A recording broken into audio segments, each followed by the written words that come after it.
அதிகாரம் யாருக்கு கிடைத்தாலும் ஆளும் கட்சி எதிர்க்கட்சி என்ற பேதமின்றி மக்களுக்கு சேவையாற்ற வேண்டிய பொறுப்புள்ளதாக ஜனாதிபதி மஹிந்த ராஜபக்ச தெரிவிக்கின்றார். அலரி மாளிகையில் நடைபெற்ற விசேட கலந்துரையாடலின் போதே ஜனாதிபதி இதனை கூறினார்.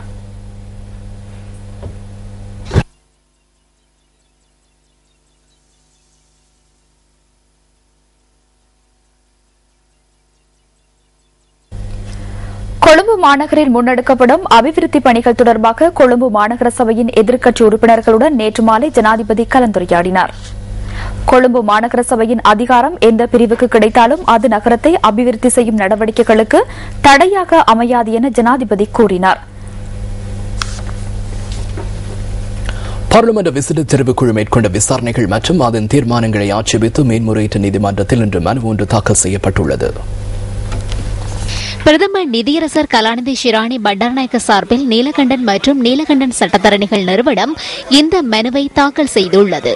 பிரதம நீதியரசர் ஷிராணி பண்டாரநாயக்க சார்பிலே இலங்கை மேன்முறையீட்டு நீதிமன்றத்திலே பாராளுமன்ற தெரிவுக்குழு என்று சொல்லப்பட்ட குழு செய்திருக்கின்ற அறிக்கையை ரத்து செய்யுமாறும் அதை நடைமுறைப்படுத்த வேண்டாம் என்றும் எழுத்தாணை பிறப்பிக்குமாறு மனு தாக்கல் செய்யப்பட்டிருக்கிறது. அந்த மனுத்தை நாளைக்கு ஜனாதிபதி சட்டத்தரணி ரமேஷ் சில்வாவும் அவர்களது கரிஷ்ட சட்டத்தரணிகளும் ஆயராகி ஆதரிக்கவிருக்கிறார்கள். இதுவேளை குற்றப்பிரேரணையை மீளப்பெறுமாறு அரசாங்கத்தை வலியுறுத்தும் மகஜர் ஒன்றுக்கு இன்று கையொப்பங்கள் பெறப்பட்டன. ஜனநாயகத்திற்கான மக்கள் அமைப்பின் ஏற்பாட்டில் இந்த கையெழுத்து பெறும் நடவடிக்கை கோட்டை ரயில் நிலையம் ஒன்றில் முன்னெடுக்கப்பட்டது.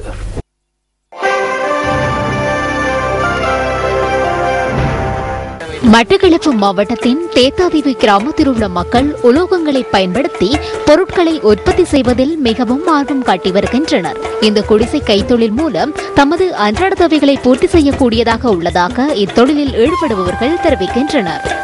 இதற்காக செம்பு, பித்தளை, அலுமினியம், தங்கம் மற்றும் ஈயம் போன்ற கலப்பு உலோகங்கள் பயன்படுத்தப்படுகின்றன. முதலில் தேவையான உலோகத்தை தெரிவு செய்து பின்னர் அதனை வெப்பத்தில் உருக்கி திரவ நிலைக்கு எடுத்துக்கொண்டு பல்வேறு வகையான வடிவங்களில் உள்ள அச்சில் வார்த்து அதனை சிலைகளாகவோ அல்லது பொருட்களாகவோ வடிவமைத்துக் கொள்கின்றனர். கோயில் காண்டாமணி, விளக்கு, செம்பு, குடம் மற்றும் சுவாமி சிலை போன்ற பொருட்கள் எவ்வாறு அச்சினால் வார்க்கப்பட்டு வடிவமைக்கப்பட்ட பொருட்களாகும். இப்பொருட்களுக்கு ஆதிகாலம் தொட்டு இன்று வரை மக்கள் மத்தியில் அதிக வரவேற்பு உள்ளமை குறிப்பிடத்தக்கது.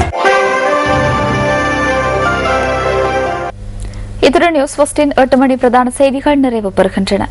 வணக்கம்.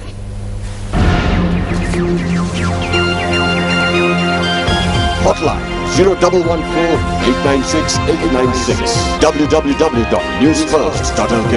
Feedback at newsfirst.lk.